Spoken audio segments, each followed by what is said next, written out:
মাসিহুদ দাজ্জাল এসেছে, আসে নাই মানে সে এখন আত্মপ্রকাশ করেনি মানুষের রূপে, কিন্তু তার জন্ম হয়েছে, সে আছে, যেখানে থাকার সেখানেই আছে।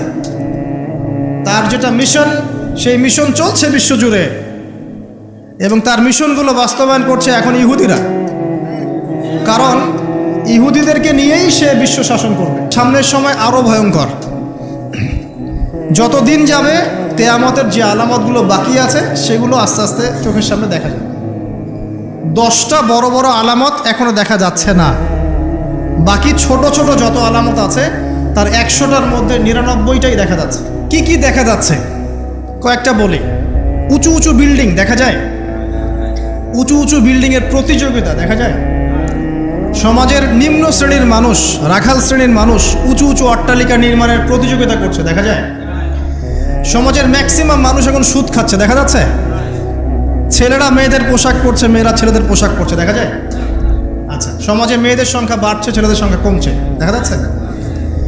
বেশি থেকে বেশি আল্লাহ পাকের গজব আসছে, আসমানি গজব, জমিনের বালা, বন্যা বলেন, ভূমিধস বলেন, ভূমিকম্প বলেন, জলোচ্ছ্বাস বলেন, দিন দিন বাড়ছে না কমছে? বাড়ছে। মুসলিমদের উপর অমুসলিমদের অত্যাচার বাড়ছে না কমছে? মুসলিম উম্মার বিভক্তি বাড়ছে না কমছে? বাড়ছে। মানুষ আলেম, বড় বড় ওলামায়ে কেরাম যারা আছে তাদের ইন্তেকাল বেশি হচ্ছে না কম হচ্ছে? ওলামায়ে কেরাম যারা বড় বড় আলেম ওলামা তারা আস্তে আস্তে চলে যাচ্ছেন না? মানুষ অনেক জাহেলকে আলেম মনে করছে না? হ্যাঁ, এমনও কিছু মানুষ মুসলিম সমাজে দিন প্রচার করছে যাদের ফ্রেঞ্চ কাট দাড়ি। আস্তে আস্তে আস্তে আস্তে দেখেন নাই, এমন অনেক মানুষ দিন প্রচার করছে ইসলামে, দাড়ি ফ্রেঞ্চ কাট, মাশাআল্লাহ। এবং সে বলছে যে দাড়ি টুপি পাগড়ির মধ্যে ইসলামকে সীমাবদ্ধ করে ফেলেছেন, এই জন্যে প্রতিবাদ স্বরূপ সে নিজে আর লম্বা দাড়ি রাখবে না। কি বুঝলেন? আপনারা দাড়ি টুপি এবং পাগড়ি জুব্বার মধ্যে ইসলামকে সীমাবদ্ধ করে ফেলেছেন, এই কারণে সে নিজে আর দাড়ি রাখবে না, ইসলাম প্রচার করে বেড়াচ্ছে। মানুষ ওদের পেছনে ছুটছেও। দেখলাম নারী একজন মহিলা ওয়াজ মাহফিলের স্টেজে উঠে বক্তব্য দিচ্ছে। তো এই যে সাইন যে আলেমদের মৃত্যু হবে, জাহেলদেরকে মানুষ আলেম মনে করবে, মেয়েদের সংখ্যা বাড়বে, ছেলেদের সংখ্যা কমবে, ছেলেরা মেয়েদের পোশাক পরবে, মেয়েরা ছেলেদের পোশাক পরবে, এগুলো দেখতে পাচ্ছেন না? দেখতে পাচ্ছেন। সময় সংক্ষিপ্ত হয়ে আসছে না? নবীজি বলেছেন একটা বছর চলে যাবে একটা কিসের মতো? মাসের মতো। মাস যাবে সপ্তাহের মতো, সপ্তাহ যাবে একটা দিনের মতো। সময়ের বরকত কমছে না? কমছে। হঠাৎ মৃত্যু বাড়ছে না মানুষের? হঠাৎ মৃত্যু যাচ্ছে, অ্যাক্সিডেন্ট মরে গেল হঠাৎ। ছোট ছোট বাচ্চা যারা আছে, এই বাচ্চাদের সাথে যৌন সম্পর্ক বাড়ছে না? বাচ্চাদেরকে ধর্ষণ বাড়ছে না? সমাজে এমনি নর্মালি জেনার ধর্ষণ বাড়ছে না? পরিবারের ভাঙনগুলো হচ্ছে না বেশি? ভাঙন বাড়ছে না? পরকীয়া বাড়ছে না? এই যে ভাইয়ে ভাইয়ে দ্বন্দ্ব, সম্পত্তির জন্য বাবার সাথে ছেলের দ্বন্দ্ব, মায়ের সাথে ছেলের দ্বন্দ্ব, প্রতিবেশী প্রতিবেশী খুনাখুনি, এগুলো বাড়ছে না কমছে? সব কিয়ামতের সাইন।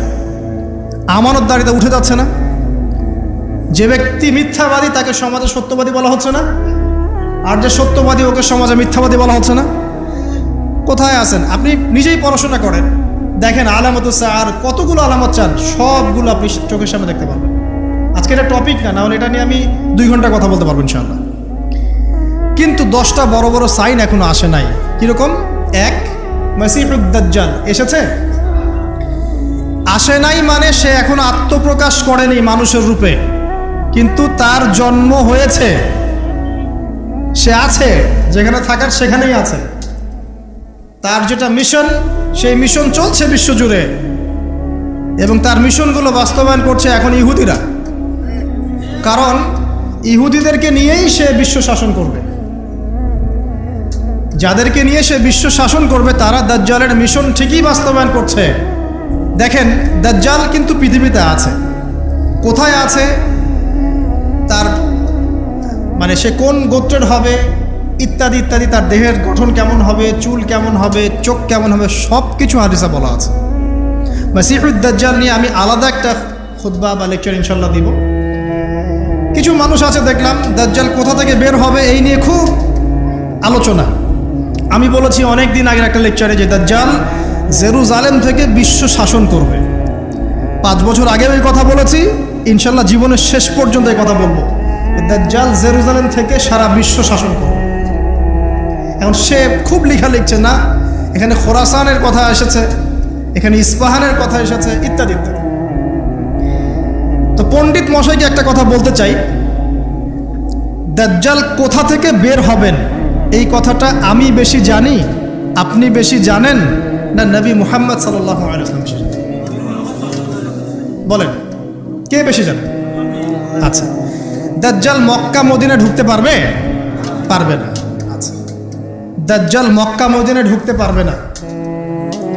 দাজ্জাল কোত্থেকে বের হবেন সেটা আমাদের নবীজি সবচেয়ে বেশি ভালো জানেন, এই তো।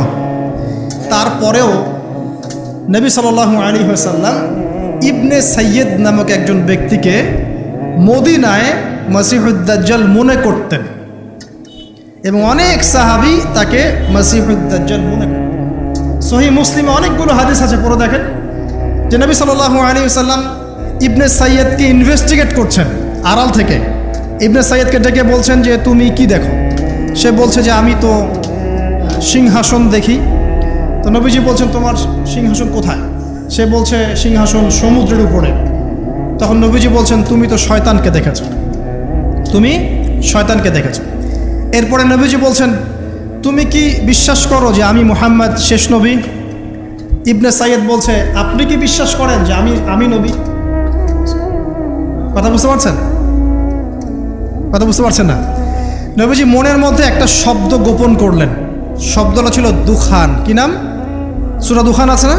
দুখান। দুখান শব্দটা মনের মধ্যে গোপন করে ইবনে সাইয়্যিদকে বলছেন যে বলো দেখি আমি মনের মধ্যে কি শব্দ গোপন করে রেখেছি। তখন ইবনে সাইয়্যিদ কি বলল জানেন? বলল দুখ। দুখ রহস্যময় ক্যারেক্টার না একটা? ওমর রাদিয়াল্লাহু আনহু বলছেন যে ইয়া রাসূলুল্লাহ আপনি আমাকে অনুমতি দেন, এর গর্দানটা আমি উড়াই দিই।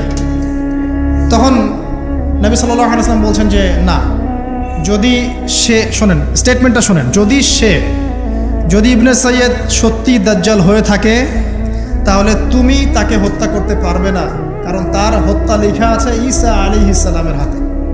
ঠিক আছে? আর যদি সে দাজ্জাল না হয়ে থাকে তাহলে নিরপরাধ ব্যক্তিকে হত্যা করার মধ্যে কোনো সার্থকতা নাই।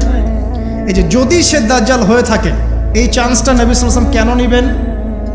অথচ ঘটনাটা মদিনার, যে মদিনায় দাজ্জাল ঢুকতে পারবে না। ব্যাপারটা কি রহস্যময় নয়? এত সহজেই দাজ্জালের কনসেপ্ট নিয়ে এত আলোচনা করা যায় না। 2-4টা হাদিসকে মিলালেই সব কিছুর কনক্লুশন আসে না। দাজ্জালের খুরুজ একটা জিনিস, ওর জন্ম নিয়ে আর একটা জিনিস। সে পৃথিবীতে আছে, সৃষ্টির শুরু থেকেই আছে। স্বয়ং নূহ আলাইহিস সালাম যখন নবী ছিলেন তখন নূহ আলাইহিস সালামও তার কওমকে দাজ্জাল সম্পর্কে সতর্ক করেছে। তো নূহ আলাইহিস সালামের যুগে সে কোথায় ছিল? এটা কি চিন্তার বিষয় নয়? আবার তামিম দাড়ি দেখে আসছেন দ্বীপের মধ্যে তাকে বাধা অবস্থায়।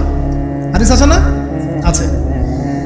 এখন একটা হাদিসের মধ্যে যে আছে যে দাজ্জাল ইরাক এবং শাম এর মাঝামাঝি একটা রাস্তা থেকে বের হয়ে আসবে, এটা একটা হাদিস।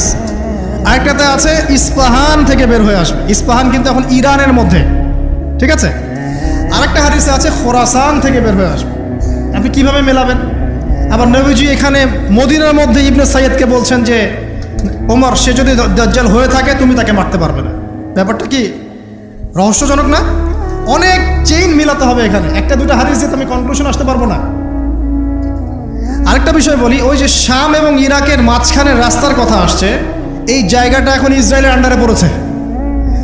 অথচ যেই সময় হাদিসটা বলা হচ্ছিল তখন কিন্তু ইসরায়েল রাষ্ট্রের অস্তিত্ব ছিল না।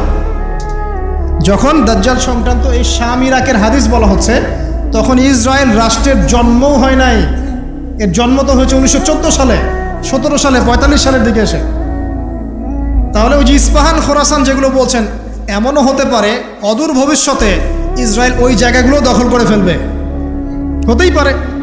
সিরিয়ার ওই উপত্যকা কি ইসরায়েলের ছিল আগে? মিশরের গোলান ওদের ছিল আগে? আস্তে আস্তে তারা এক্সটেন্ড করেছে। এত সহজে একটা হাদিস যে একটা কনক্লুশনে এসে অনলাইন ধুয়ে দেওয়ার মধ্যে কোনো সার্থকতা নাই। তো এই মুফতি সাহেব বা ওনাকে জিজ্ঞাসা করেন দাজ্জালের পণ্ডিতকে, তাহলে খোরাসান থেকে যদি দাজ্জাল বের হবে আর ইস্পাহান থেকে বের হবে, তাহলে মদিনায় নবী সাল্লাল্লাহু আলাইহি ওয়াসাল্লাম ইবনে সাইয়্যদকে কেন দাজ্জাল মনে করছেন? এই প্রশ্নের উত্তর আগে শুনে আসতে পারে। এর কি উত্তর দেয়? এটা নিয়ে আরও ডিটেলস কথা আছে। আমি বললাম যে একটা দুইটা হাদিস দিয়ে এগুলো আমি বোঝাতে পারবো না, আমার মিনিমাম 1 ঘন্টা সময় লাগবে। আল্লাহ পাক এই বিষয়গুলো নিয়ে আমাদেরকে গভীর গবেষণার তৌফিক দান করুন। এতটুকু জেনে রাখেন, সে এই বিশ্ব শাসন করবেই এবং 40 দিন সে বিশ্বটাকে ম্যাসাকার করবে। তার 1 হাতে জান্নাত 1 হাতে জাহান্নাম, মানে এটা সত্যিকারের জান্নাত জাহান্নাম নয়, এটা রূপক অর্থে। মানে যে তার আনুগত্য করবে সে তাকে প্রোগ্রেস দেবে, যে তার আনুগত্য করবে না ধ্বংস। সে যে বায়ুমণ্ডল, যে আকাশ নিয়ন্ত্রণ করবে, দুর্ভিক্ষ দিবে, সে যে মানুষকে সচ্ছলতা দিবে, এগুলো কিভাবে? এগুলো তার আনুগত্য এবং তার মানে বিরোধিতার মধ্য দিয়ে মানে পরিস্ফুটিত হবে আর কি। দাজ্জাল এমন একটা গাধার পিঠে সফর করবে যেটার কান হবে অনেক লম্বা। তো এই গাধা মানে কি সত্যিকারের গাধা? মানে গাধা কি আকাশে উড়বে? আর কিছু প্রোটেস্ট্যান্ট মার্কা মুসলিম আছে, এরা মনে করেন না গাধা মানে সত্যিই গাধা। এমন গাধা আসবে যে গাধা চড়ে আকাশে সফর করা যায়। আসলে কি এখানে গাধা কি গাধাই বোঝানো হয়েছে? দাজ্জালের হাতে রুটির পাহাড় থাকবে। কিছু মানুষ মনে করে রুটির পাহাড় মানে আসলে রুটির পাহাড়। আসলে কি রুটির পাহাড় মানে খাবারের নিয়ন্ত্রণ? এগুলো বোঝার জন্য কি আপনার পিএইচডি করার দরকার আছে?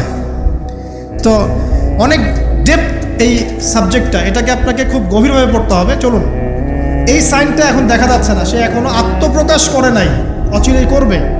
তবে এতটুকু জেনে রাখেন, সে আত্মপ্রকাশ করলে জিউসদেরকে নিয়ে সারা বিশ্ব সে শাসন ঠিকই করবে। তবে আল্লাহ পাক তাকে এবং পুরো জিউসদেরকে ওই জেরুজালেমে ধ্বংস করবেন কিভাবে? ঠিক যেভাবে আল্লাহ পাক ফেরাউন এবং তার দলবলকে ধ্বংস করেছেন লোহিত সাগরে। একই সুন্নাহ, সেম সুন্নাহ আল্লাহ পাক অ্যাপ্লাই করবেন। আল্লাহ পাক সবর করেছেন, ধৈর্য ধরেছেন, সবগুলাকে এক জায়গায় এনেছেন লোহিত সাগরে। তারপর 1 দিনের মধ্যে ফেরাউন আর তার দলবলকে ডুবিয়ে দেন। একই সুন্নাহ আল্লাহ পাক সবাইকে জেরুজালেমে একত্রিত করছেন, এক জায়গায় একত্রিত করছেন। ঈসা ইবনে মারিয়ামের হাতে, ইমামুল মাহদির হাতে এই সমস্ত জালেমদের পতন এক মুহূর্তেই হয়ে যাবে। এটা হবে সামনে, এটা দেখা যাচ্ছে না। আর কি? ইয়াজুজ আর মাজুজ দেখতে পাচ্ছেন না, 3টা বড় বড় ভূমিকম্প দেখতে পাচ্ছেন না। আর কি পাচ্ছেন না? ইয়েমেনের আগুন দেখতে পাচ্ছেন না, দাব্বাতুল আরদ দেখতে পাচ্ছেন না, ঈসা আলাইহিস সালামের আগমন দেখতে পাচ্ছেন না। মানে এই যে বড় বড় সাইনগুলো, এগুলো আপনি দেখতে পাচ্ছেন, বাকি সব ছোট ছোট আলামতগুলো দেখতে পাচ্ছেন না? দেখতে পাচ্ছেন। এটা আপনার সময় সামনে অপেক্ষা করছে।